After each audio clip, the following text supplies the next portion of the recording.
খবর আমার? ভালো ভাই, আপনি ভালো আছেন? ভালো আছি। আপনি বলছিলেন আপনার দোকানে একটা ভালো ছেলে লাগবে, একটা কর্মচারী লাগবে। হ্যাঁ বলেছিলাম তো। ও আকবর লেখাপড়ায় ভালো, হিসাবেও ভালো। আমার এতিমখানায় যত হিসাব নিকাশ ছিল সবই করতো। তাহলে আজকে থেকে ডিউটি শুরু হবে। তাহলে আমি আসি। হ্যাঁ চাচা যা যা বলে সব তুমি করো। হ্যাঁ ভিতরে আস। সালাম আলাইকুম।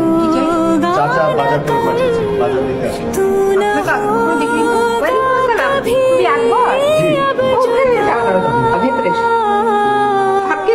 বলছিলাম কি যে আমি মেঝেতে বসে খাই, আমার আসলে টেবিল চেয়ারে বসে খাওয়ার অভ্যাস নাই। তুমি কেন মেঝেতে বসে ভাত খাবে? তুমি বসো তো, টেবিলে বসে ভাত খাবে। কি হয়েছে? আসলে চাচি আমি কোনোদিন এভাবে খাইনি তো। আকবর ছেলেটাকে তোমার কেমন লাগলো? ভালোই তো, খুব সহজ সরল। ডাইনিং টেবিলে বসে ভাত খেতেই চাচ্ছিল না। এতিমখানায় বড় হয়েছে তো। এটাই তোমার রুম, এই রুমে তুমি থাকবে। তোমার কি একটা শার্ট ছাড়া কোনো শার্ট নেই? জি একটাই। আব্বাকে বলে তো আব্বা কিনে দেয়। আব্বা একটা ব্যস্ত